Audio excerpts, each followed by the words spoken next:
course, in Buxton, North Carolina. But that new advisory that we had mentioned has dropped. The 10th named storm of the Atlantic hurricane season, Tropical Storm Jerry, has formed in the tropical Atlantic. We are updating our graphics right now. That Invest 95L, which this morning showed a 90% shot of developing.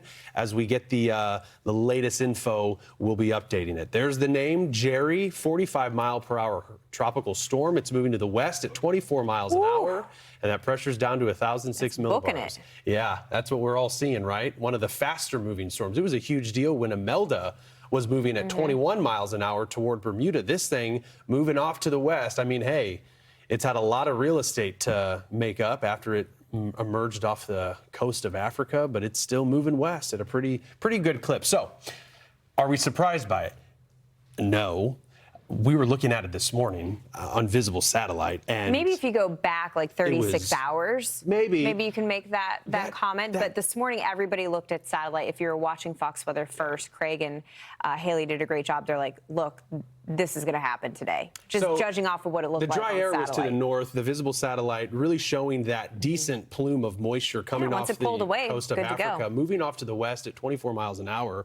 I think when we look at something like this to be named in October in the main development region, it's notable. And even looking at the overall path this is expected to take, this has been a high confidence forecast, and it's going to continue moving off to the west, at least in the near term, over the next 48 hours. But we're eventually going to see this thing take a hook north and get very close to the Lesser Antilles, but noticing how it should stay out of the Caribbean, which is some good news. Yes, thank goodness. Much appreciated. Fringe impacts could certainly be felt for the islands. I'm trying to look at the timeline. It's so small. By Friday. So because this is moving so quickly, that is going to adjust the timeline. That's why we always say it's important to know your starting point, because now that we actually have a named storm, they know the exact location of this area of low pressure, and they've clocked the forward motion of it. You get a good timeline of its arrival. So as we go into Friday, we could feel those fringe impacts being larger waves, maybe some outer rain bands bringing in some squally weather across the islands. And then we have right now what looks to could be a pass to the east of Bermuda, which is what you would want. If you pass to the east, you're going to do better off. But to Bermuda, Matthew Blue's point, I noticed that as well. In the cone. Every hurricane this season, we have had Bermuda make a close call. So Bermuda yet again has found themselves in this position. Obviously, this is a first look, and it's very far away. It's going to be Sunday morning, maybe.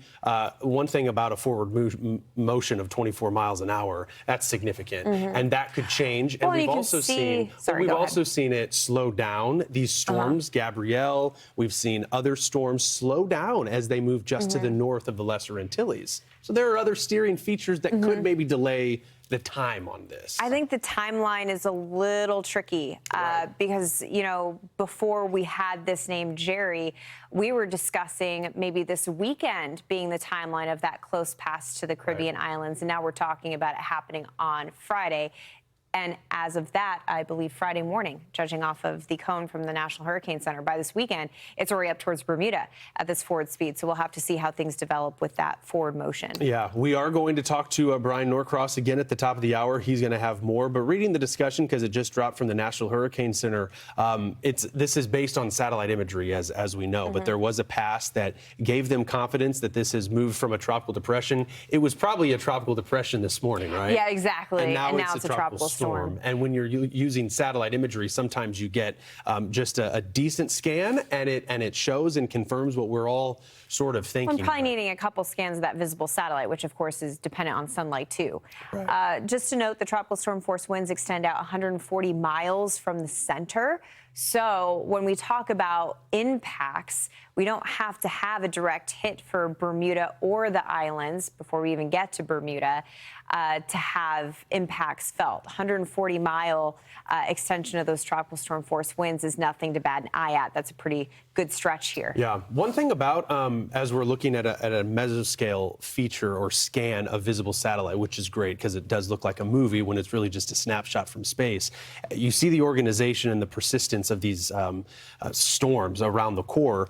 The forecast does have Jerry becoming a hurricane by tomorrow, according to the discussion. So that favorable environment for strengthening will continue. It probably will be met in a couple of days with some shear. So that might keep it at bay from an intensity perspective. But that was another notable thing that, yeah, now I'm seeing it here, that it could become a hurricane. And we'll see how strong it could get. I mean, storms that have originated here, Britta, we've seen it. They've all turned into major hurricanes. Yeah, they've all blown up in intensity. Yeah. And in terms of a forecast, track can be easier to nail down than intensity. Right, no doubt. So there's the first look at it. Tropical Storm Jerry now on the map. Again, stay with us. We'll have comments from our hurricane expert, Brian Norcross, coming up.